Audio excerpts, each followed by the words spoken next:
Bonjour, alors un vaste sujet aujourd'hui, la coiffe en Bretagne. Nous l'aborderons à travers différentes facettes. Nous commencerons par un volet plutôt sociologique. Sans oublier le volet historique. Nous aborderons ensuite les sources. Et l'évolution à travers les siècles. Nous illustrerons parfois nos propos en prenant appui sur la coiffe bigoudaine.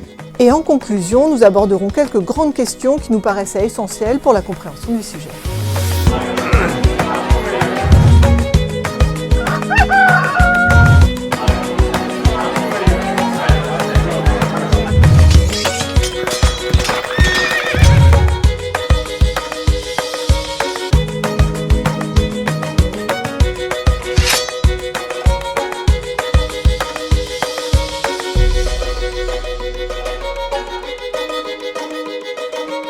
Les coiffes en Bretagne, les coiffes qui nous intéressent, celles pour lesquelles nous avons des sources, ne remontent guère avant les années 1800. Elles nous plongent au cœur de la société traditionnelle. Alors un petit point peut-être sur la société traditionnelle. La société traditionnelle se caractérise par différents éléments. La prédominance du travail manuel, l'autorité de la religion, une faible mobilité géographique, une société d'interconnaissance, c'est-à-dire que tout le monde connaît tout le monde, et une société d'autosuffisance. On peut dire que l'agriculture et l'élevage sont les deux fondements de cette société. Évidemment, la Bretagne ne connaît pas une évolution sociétale sur tout son territoire, mais la guerre de 14-18 va vraiment être une vraie rupture à tout point de vue, et petit à petit, cette communauté rurale, cette société traditionnelle disparaît. Habitants des bourgs ou des campagnes, du nord de la Bretagne, du sud, de l'est, de l'ouest ou du centre, personnes aisées, indigentes, paysans, commerçants, artisans, toute la communauté évidemment s'est habillée pour différentes occasions, pour le travail, pour les grandes cérémonies, pour les marchés. Ils se sont habillés en été comme en hiver pour se protéger du vent ou pour le soleil. Ils ont composé leur façon de se vêtir en fonction de différents éléments, évidemment en premier lieu en fonction de l'usage, en fonction des matériaux disponibles sur leur territoire, en fonction des savoir-faire locaux, évidemment en fonction de leur niveau social, mais surtout en fonction des codes vestimentaires en usage dans leur territoire. Dans cette société traditionnelle, le couvre-chef, qu'il soit chapeau, bonnet ou coiffe, est un des marqueurs sociaux les plus importants du vêtement. Il permet de distinguer l'individu, il permet de savoir s'il s'agit d'un concitoyen ou d'un étranger.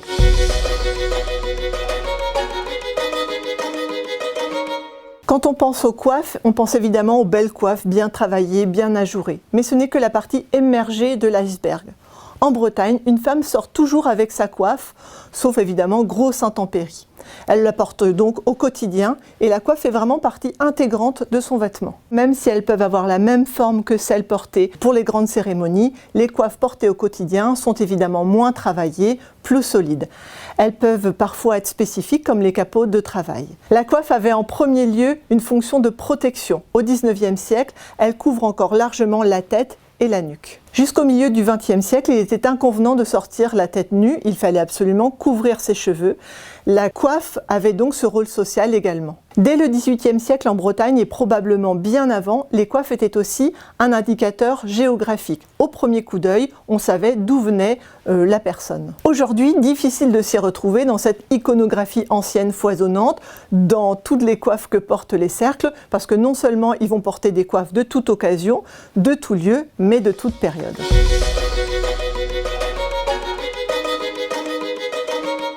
Au-delà d'une appartenance à un lieu, vous l'aurez bien compris, la coiffe disait bien autre chose. Il y avait des codes très fins, il fallait vraiment savoir lire entre les lignes. Il pouvait y avoir des coiffes spécifiques pour le mariage, en tout cas elle était forcément pour le travail et pour le deuil. La coiffe était en constante évolution. Les jeunes femmes portaient toujours des coiffes très à la mode.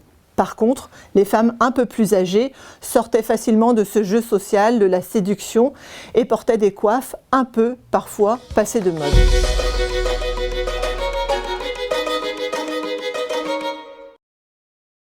Dans la première moitié du XIXe siècle, plusieurs peintres, illustrateurs et lithographes mettent en valeur les différentes tenues traditionnelles bretonnes. Il y a par exemple Perrin, Charpentier, Saint-Germain, Laloux, pour ne citer qu'eux. Mais incontestablement, ce sont les travaux de François-Hippolyte Lallès qui sont les plus aboutis. C'est donc à la demande de l'éditeur Charpentier, un éditeur nantais, qu'il va sillonner la Bretagne entre 1843 et 1844. Il nous laisse un témoignage incomparable des vêtements, tant par rapport à la matière, aux couleurs, aux coiffes.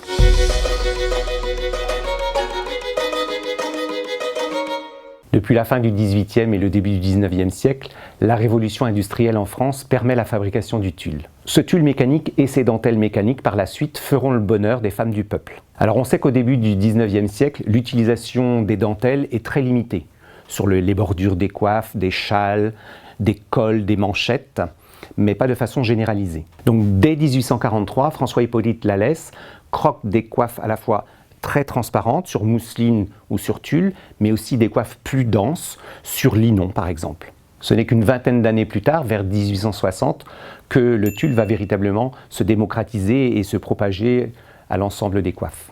Dans la grande majorité des cas, le tulle supplantera les différents matériaux qui ont été utilisés précédemment, comme le linon, le batiste, la mousseline, sauf exception. Pour illustrer ce propos, je vais prendre l'exemple de la coiffe bigoudaine qui n'a pas échappé à la règle. Depuis le début du XIXe siècle, elle est quasiment tout le temps représentée sur des tissus pleins tels le linon. Ce n'est que vers les années 1880 que le tulle va véritablement s'imposer en pays bigoudin pour devenir la norme. Plus tardivement, on verra apparaître l'organdi, de façon simultanée avec le tulle, mais aussi par exemple des tulles mécaniques au XXe siècle. Seules les coiffes de deuil, particularité du pays bigoudin, continueront à être brodées sur des linons ou blancs ou safran.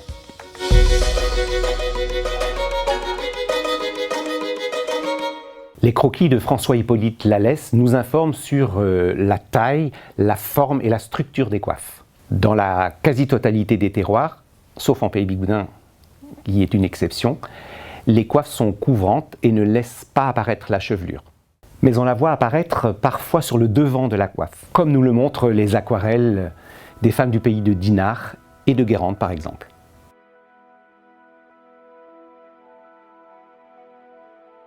Parfois on voit apparaître la coiffure à l'arrière sur la nuque sous forme d'un catogan. Elle est plus ou moins visible, comme à mon contour, lamballe, jugon ou encore plébin et châtelain. Parfois elle est visible à l'avant et à l'arrière, comme à Josselin et Plohermel par exemple. Majoritairement, le fond de la coiffe, qu'on peut appeler aussi bonnet, sous-coiffe ou pignon, enserre la chevelure. On peut les remarquer sur les croquis de Châteauneuf, Pontivy ou encore Josselin. Les ailes, les volants ou les pans sont parfois recroisés par-dessus de différentes manières. Parfois ces pans sont laissés libres et pendants.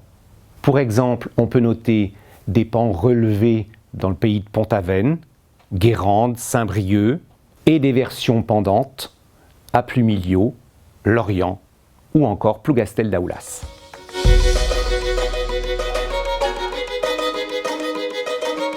La coiffe bigoudaine, elle, ne cessera jamais de nous étonner. C'est certainement la plus petite à avoir été croquée par Hippolyte Lallès au milieu du XIXe, et elle finira la plus haute au XXIe siècle, complètement verticale. Elle ne cessera d'interpeller et de choquer les voyageurs, avec une coiffure découverte, et jugée souvent disgracieuse et indécente pour l'époque. À ce propos, le voyageur François Broumiche, en 1841, disait « Cette disgracieuse coiffure sied à bien peu de femmes. » Les cheveux, toujours visibles, sont remontés de manière plus lâche jusque vers 1870.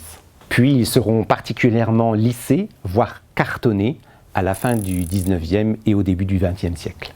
Au XIXe siècle, la visagière, qu'on peut aussi nommer passe, couvre entièrement la chevelure avant. La partie arrière, appelée daleden, le dalet, ne couvrira jamais entièrement la chevelure. Ces différents éléments, même lorsqu'ils prendront beaucoup d'ampleur au XXe siècle, notamment dans les années 1940, ne couvriront à eux deux jamais l'entièreté de la coiffure. René-Yves Creston relate l'évolution des coiffes, notamment de la coiffe bigoudaine, dans son livre « Le costume breton » qui est paru en 1974. Les cheveux des femmes bigoudaines seront les seuls à être si visibles avec les cheveux des femmes de Ouessant.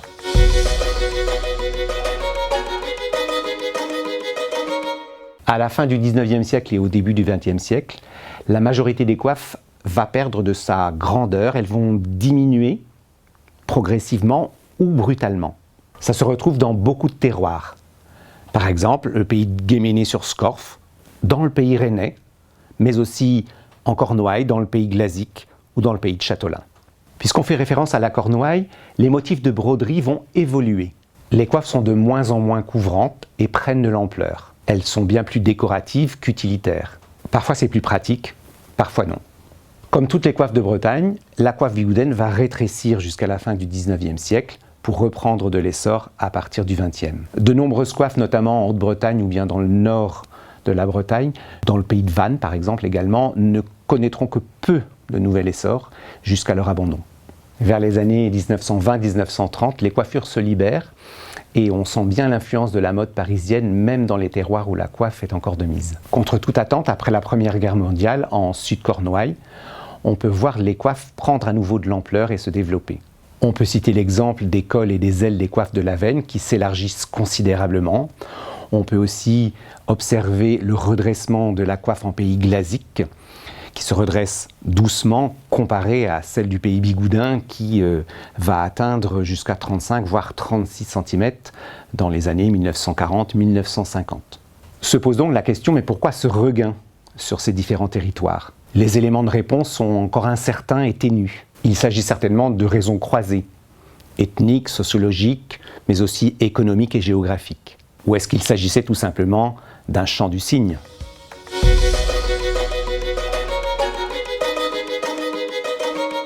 Pour terminer, quelques questions qui nous paraissent essentielles, comme par exemple, pourquoi les femmes ont-elles abandonné le port de la coiffe?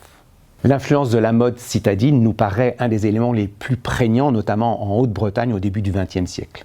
Et la déchirure sociétale de la Première Guerre mondiale n'a pas jugulé cette hémorragie. Ce qui est bien dommage parce qu'elles en avaient des jolis noms, ces coiffes.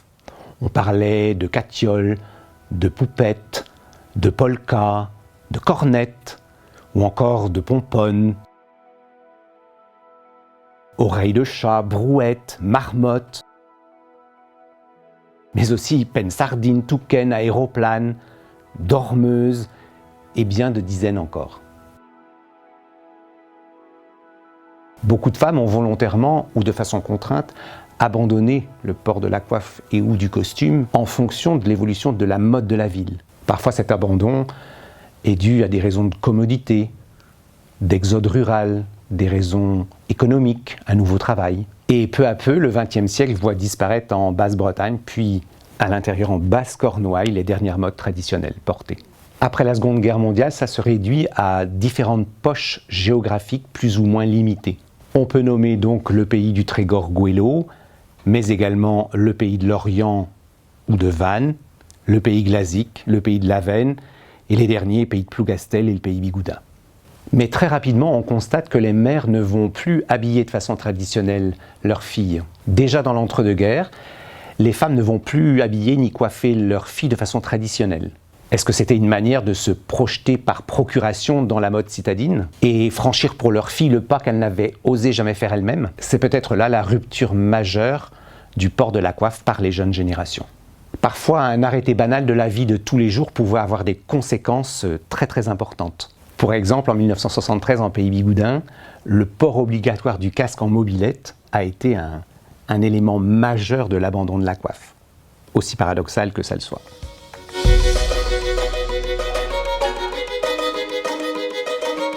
Avant de conclure, reprenons l'exemple du pays bigoudin où en 1993, elles étaient encore 300 à la porter presque au quotidien. Alors ces femmes-là qui vont la porter un peu, beaucoup ou tout au long de leur vie l'ont fait pour différentes raisons. Donc pourquoi cette coiffe bigoudaine a tant résisté jusqu'au XXIe siècle? Alors peut-être en premier lieu grâce à l'économie du pays bigoudin, grâce à ses usines, grâce à ses ouvrières textiles, grâce à ses conserveries. Tout cela va faire qu'on va avoir de nombreuses femmes, des milliers de femmes qui vont travailler ensemble au quotidien, qui vont pouvoir rester, on va dire, vivre et travailler au pays et qui, en se croisant tous les jours, jusque dans les années bien 40, 50, vont faire que cette coiffe va continuer à évoluer jusqu'au milieu du XXe siècle. Il y a évidemment aussi la question du poids du regard. Arrêter de porter la coiffe, c'est peut-être s'extraire de sa condition, c'est sortir de la masse, c'est peut-être quitter cette tradition. Alors que vont en penser la famille, les voisins, les amis? Alors on n'ose pas et on continue à porter la coiffe. Pour certaines, ce sera un choix assumé.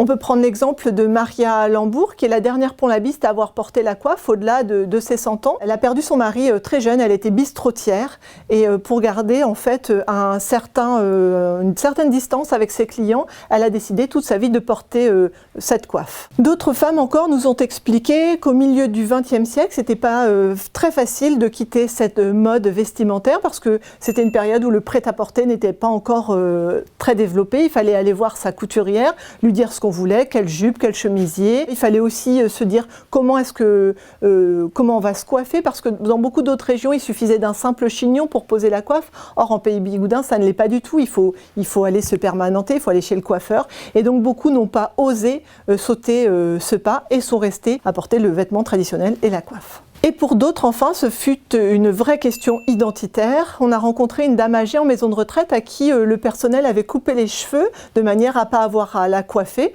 parce que le personnel ne pouvait pas mettre la coiffe bigoudaine, évidemment, à toutes les femmes. Et donc, elle a mis beaucoup de temps à s'en remettre. Elle nous a dit, vous savez, sans ma coiffe, j'aurais été comme tout le monde. Et alors ça, pour elle, c'était le drame absolu.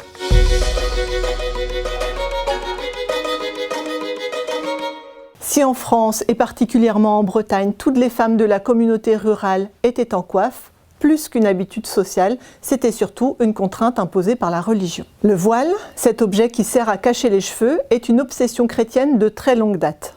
Le voile, une protection, un rempart pudique, un ornement, un symbole de soumission à tout âge et en tout temps. Si je vous dis élément protecteur, instrument de séduction, affiche sociale ou ostentatoire, vous me dites voile ou coiffe? Si cette intervention vous a plu, vous pouvez la retrouver comme beaucoup d'autres sur www.mooc.bzh. À bientôt.